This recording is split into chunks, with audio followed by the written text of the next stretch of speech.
Let me introduce Erwin Tegtmeier. He's professor at the University of Mannheim, and his main research interests are in ontology and the history of ontology, especially in consideration of time and intentionality. Among his books, let me recall Grundzüge einer kategorialen Ontologie, Zeit und Existenz, and his contribution today is the character and subject of ontology. Thank you. I have to apologize, sorry, in the handout. And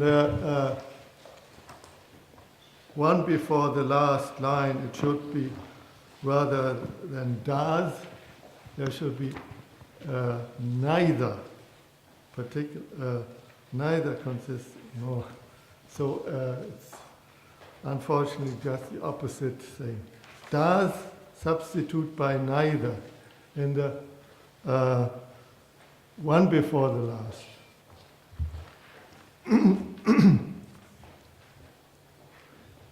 Thank you for the invitation. It's a pleasure to be here among so many ontologists.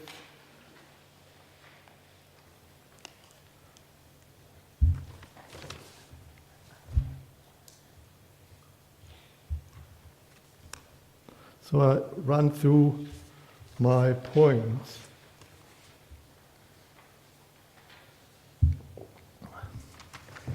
Ontology is an empirical science. It's an ordinary science, like any other science. But I mean also, when I say it's an empirical science, it's not a priori. A tradition thought, rationalist or low now thinks it is designed to explain empirical phenomena and has to be empirically tested. The empirical tests are attempts to explain satisfactorily all the phenomena which are its subject. To explain in ontology may be a bit different. However, as with all scientific theories, the most crucial test is that of its internal consistency in a wide sense. So that's one of the results of the philosophy of science, that neither can we define our scientific terms empirically, nor can we verify them, nor even refute them.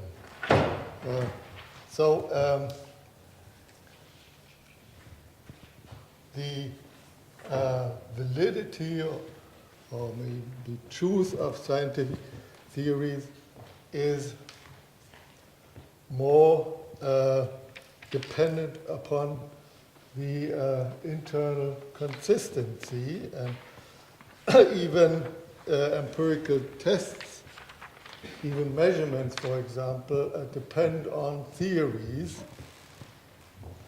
And if one looks at this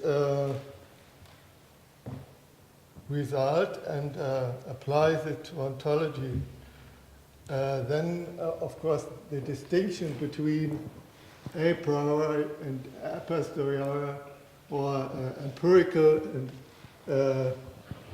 versus a priori, is somewhat modified, because there in any scientific theories there are certain principles which sometimes serve as definitions or turn into laws, which could be called, or which could be considered as like a priori. So then the opposition between empirical science And a priori science of the rational is not that clear cut. But I mean, just to, of course, I think that's not the ordinary view of ontology. That's an empirical science, even today, I think. Apart from what could be called special ontologies, that's to say, ontologies belonging to particular theories of physics or of sociology or what you want.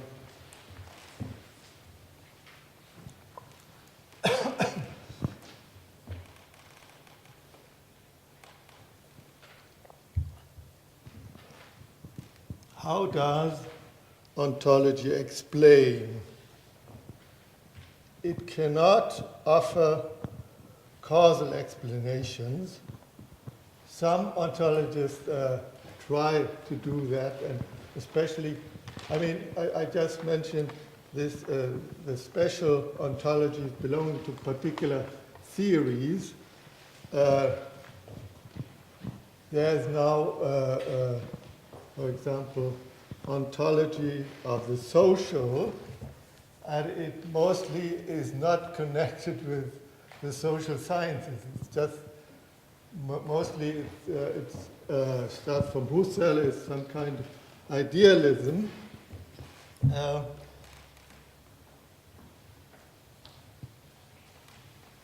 When ontology is conceived as an empirical science, it should be competent empirical science. That's to say, restrict itself to where it is, to where the ontologist from his profession is competent.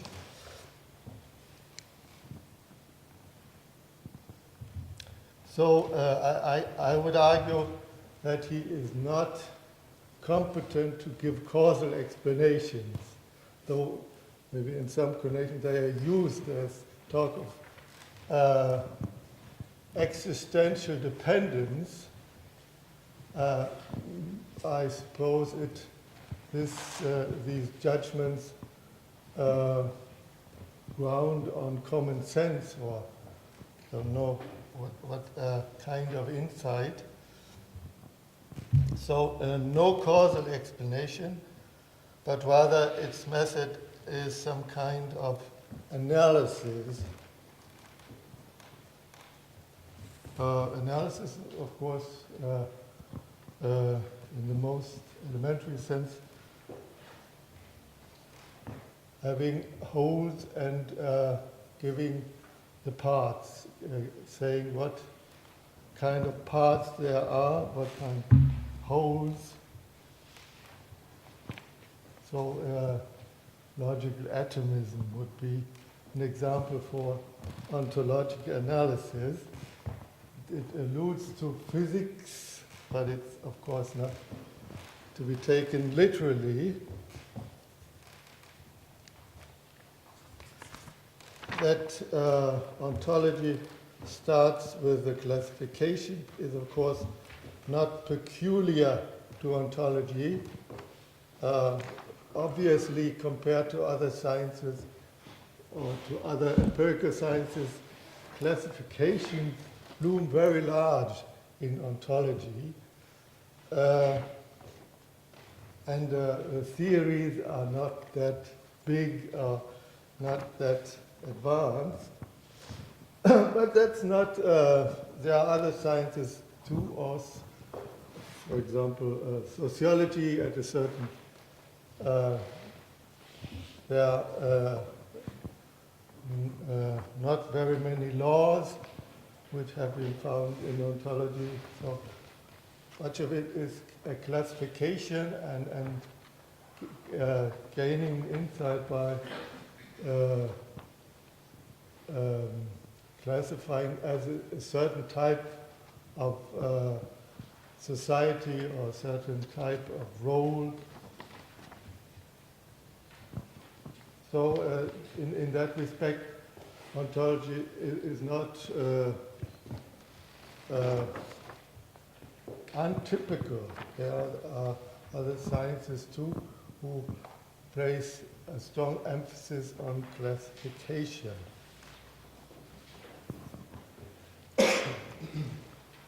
Third, ontology is traditionally claimed to be most comprehensive. Its domain is meant to be all existence. I say existence. I take, in my view, to exist like the medievals. In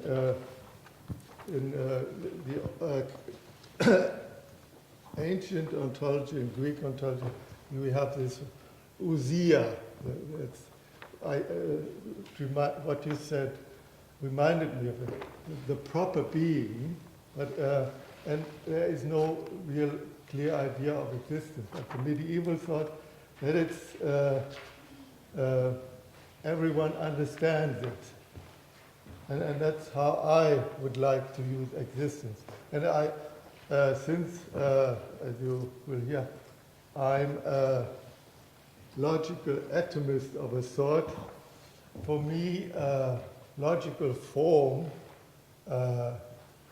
exists, and that's to say also the so-called existential quantifier. And that's also the reason why I cannot define existence in the ontological sense by this quantifier. So I would rather call it the at least one quantifier. So existence is, for me, it's impossible, given all my other views, to explain or to define existence in terms of the existential quantifier. So I would argue that if you have this Quinian criterion, or this is, Frege introduced, or it goes back to Frege,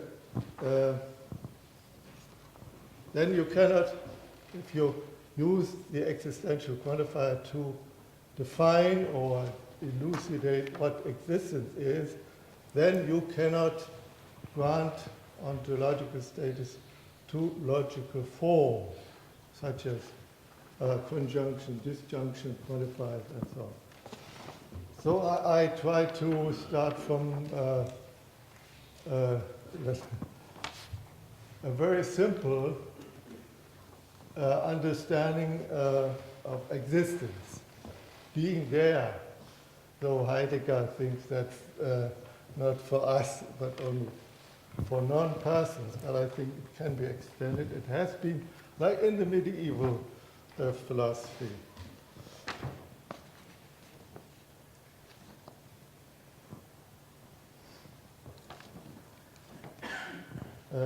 Still 3.3.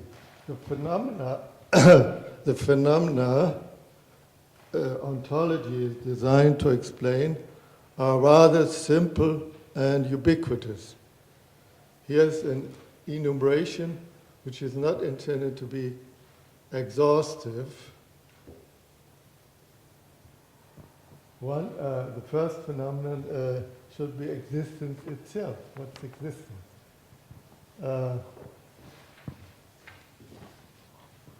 In minor, for example, it's an entity, existence. And Bergman, also in the middle, Bergman, who was my master, in every entity there's this entity of existence.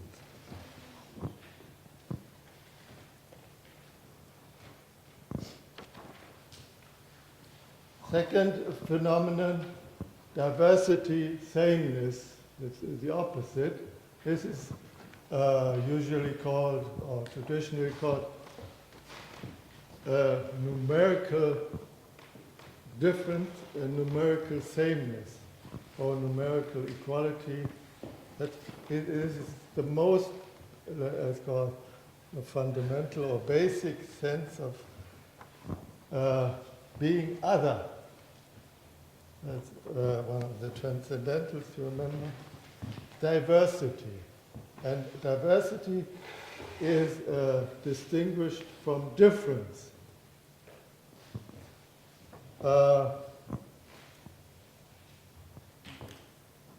This glass, for example, is diverse from the color red, but it's not different as I use it. This red is different from this gold. So you have to have colors. Only if you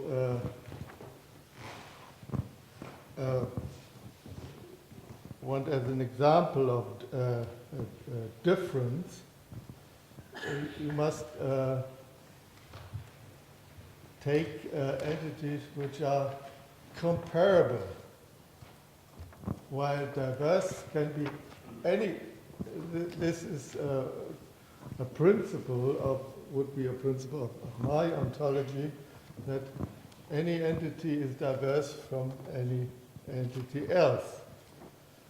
And any entity is the same as itself, only as itself. That's sameness. But of course, any two different, any two diverse entities can be equal in some respect.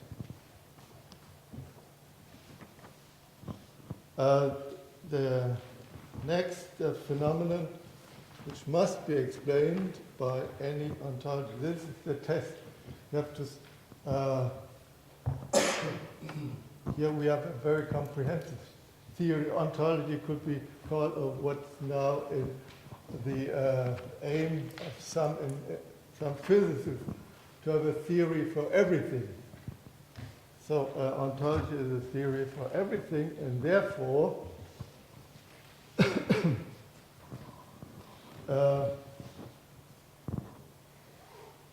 its test must cover all the phenomena which are considered the domain or the subject of ontology. Complexity. That's the phenomenon that some entity is in another entity, is present in another entity.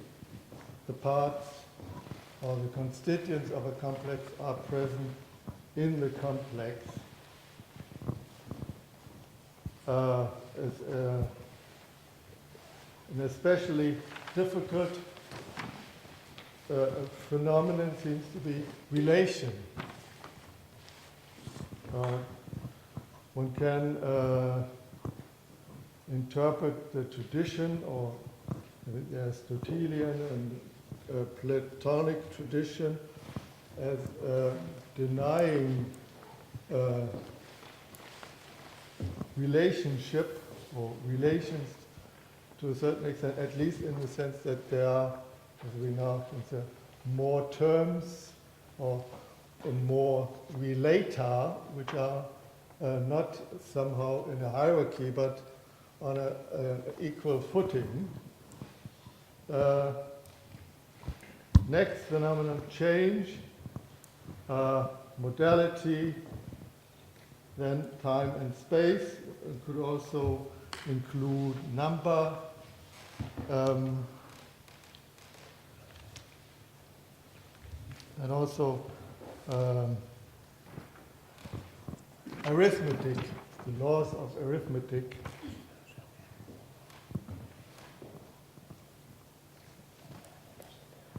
Fourth point is an aside, so to speak. The alleged phenomenon of persistence may be missed here. I argued that one is dealing with a confusion when one seems to address the phenomenon of persistence. By the way, a phenomenon that's, I take that from Brentano and also from Meinung, this approach of, so to say, descriptive approach.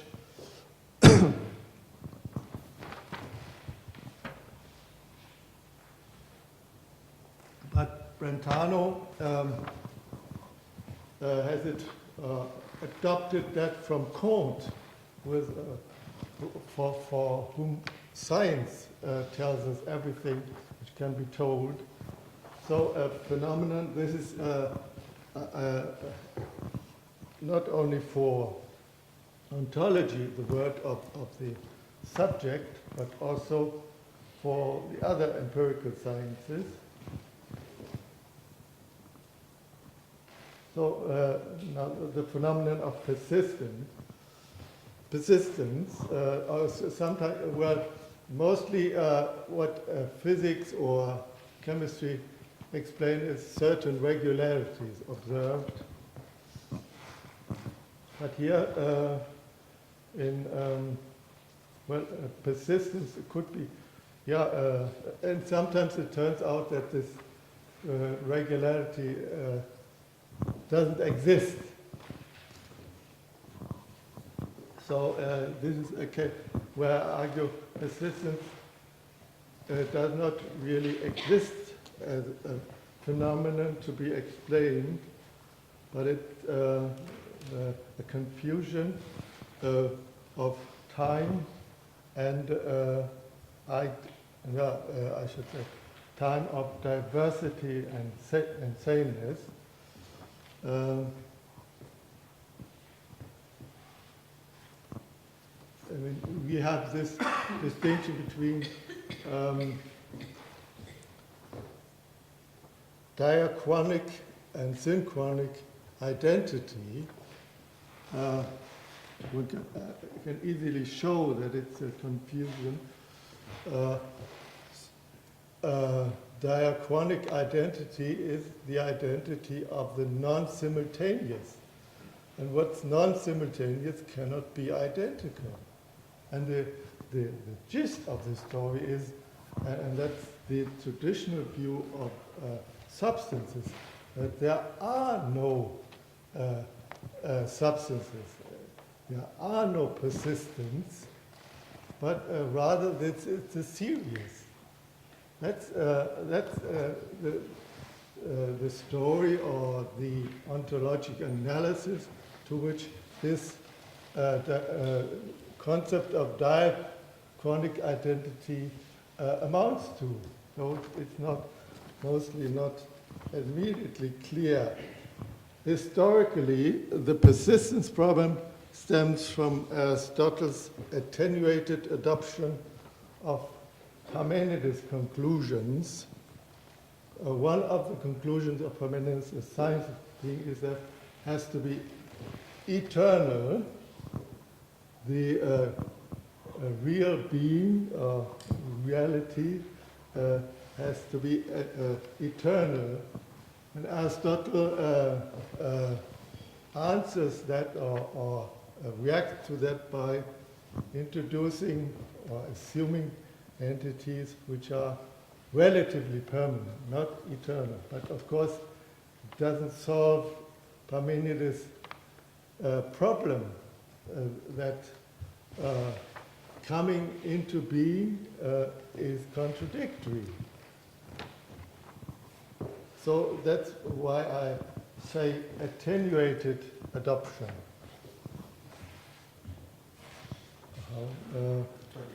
Wait a minute, okay.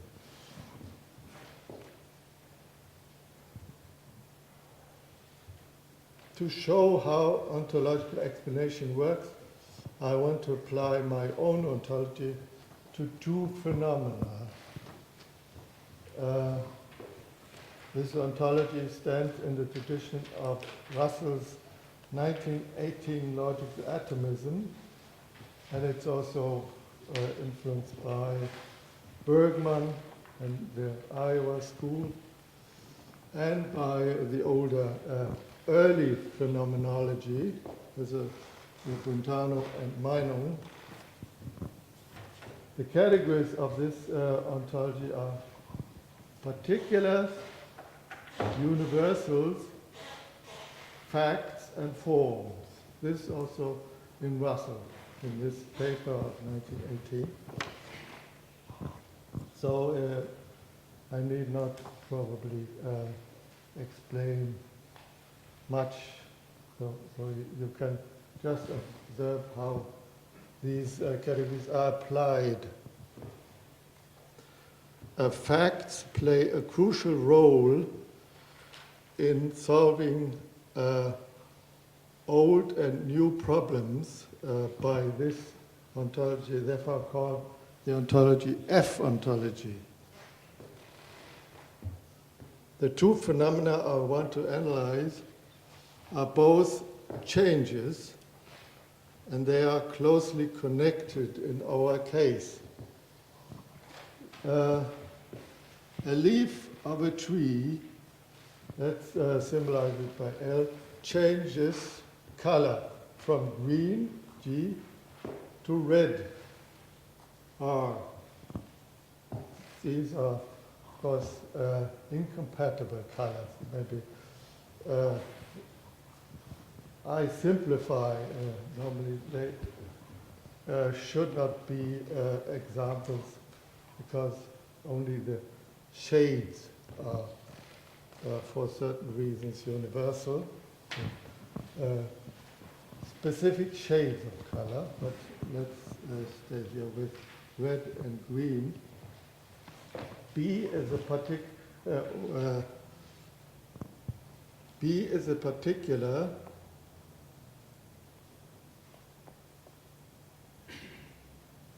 G and R. Oh yeah, it should be L. L is the leaf is a particular. Sorry for the slips. L is a particular. G and R are universals.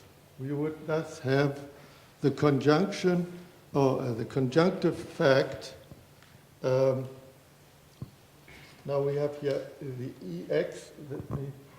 This is a form.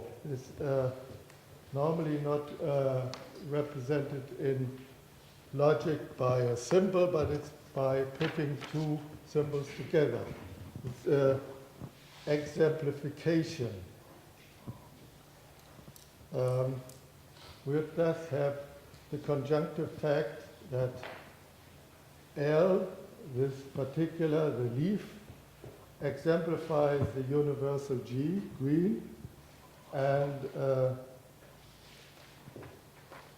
this same particular exemplifies the universal R. As I mentioned, it says here, X, X symbolizes exemplification. Since green and red exclude each other, the conjunctive fact would imply logically a contradictory fact. They are contradictory facts, I think. We face here the contradiction of change discovered by Parmenides, not by Lewis, David Lewis. I mean, this temporary intrinsic contradiction, as David Lewis calls it. Next point. In the F ontology, the contradiction is avoided by having a relational universal of temporal part. Unfortunately, I have to use this. I tried other terms, though my view of temporal parthood is very different, as you will notice very soon. So I would not, as an ontologist, I would not accept the mereological calculus. It belongs to another ontology. or to another family of ontologies. But I tried other terms. There were always misunderstandings created by them. I tried inherent. So I stay with temporal part, but warn you that what you associate with that term is not what I would associate with it. This relational universal, TP, temporal part, holds between particulars, only between particulars. There are two temporal parts of L, of the leaf L, involved, L1 and L2. To analyze the color change, we need also the time relation earlier, symbolized by EA. Now we get a non-contradictory analysis of the color change.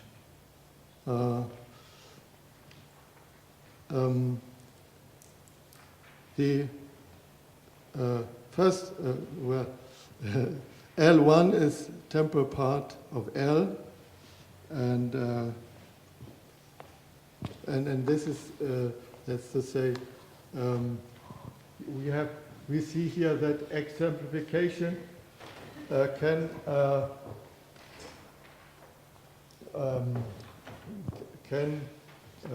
connect also relational universals with particulars. We have here two particulars and one universal. The universal is temporal parts.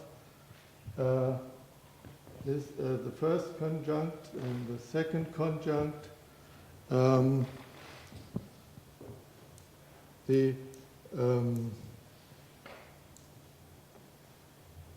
second temporal part of the leaf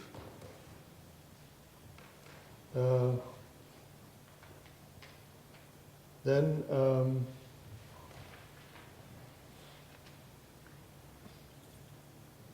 the first temporal part is earlier than the second, and then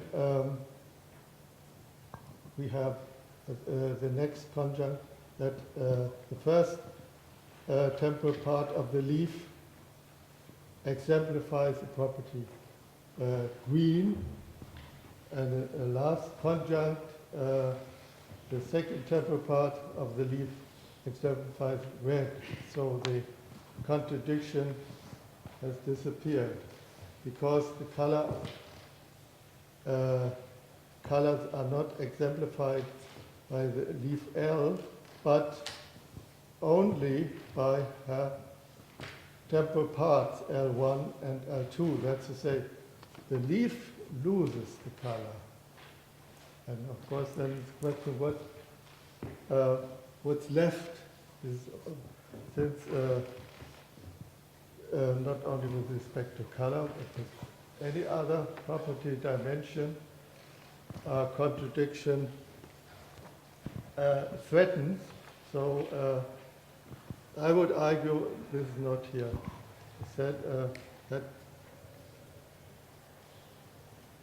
being a leaf is exemplified only by L. And that's, at least, that's at any rate the universal which the leaf keeps being a leaf, maybe more also.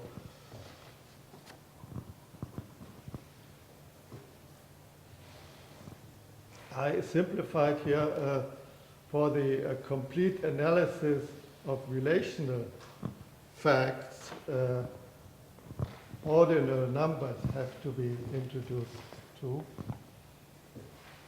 which are forms. Now, remember that category of form. Also for X is a form. Also, okay. The ordinal, the first and the second That's to say, being the first relatum, being the second relatum.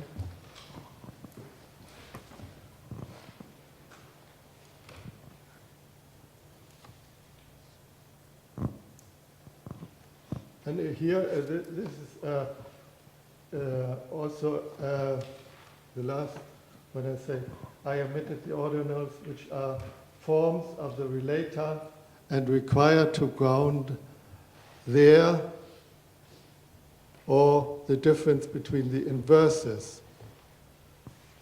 That's a test. We have as a phenomenon the difference between EA, this being earlier than that, and that being earlier than that. This is a phenomenon, a difference, and we have to explain that in the sense that our ontological analysis should be different too.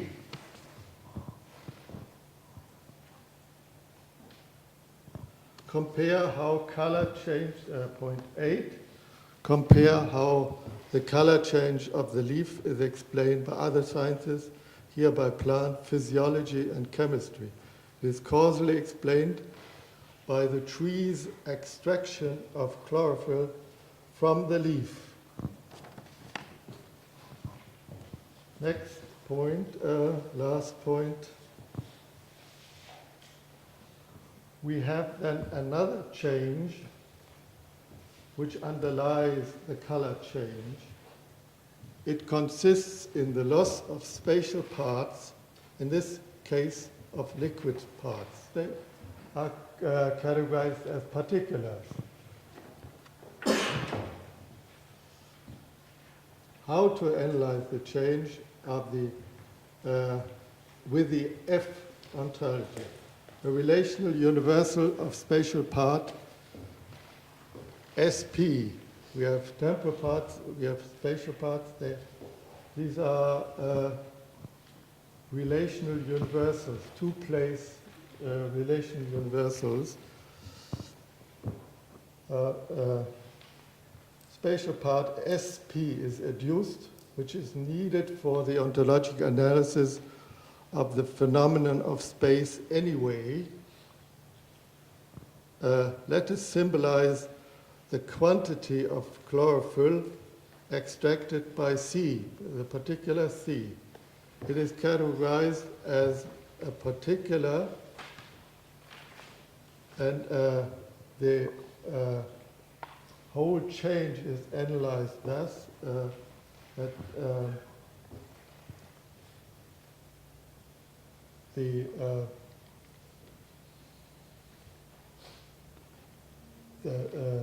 temporal part, L1 is the temporal part of the leaf, 2 is the temporal part of the leaf L. First, we had that part of the fact already, and the first temporal part is earlier than the second, and then we have C as the spatial part of the first temporal part, and we have the negative fact concerning the second temporal part of the leaf. This kind of analysis solves the problem of Theseus' ship. A particular does consist, neither consists of her spatial parts nor of her temporal parts. Particulars are simple, only facts are complex. Theseus' ship is the problem of a ship where all the planks have been changed in the course of time, so that none of the earliest planks has remained. So it's completely new. Then the question is, how can it be the same ship? Thank you.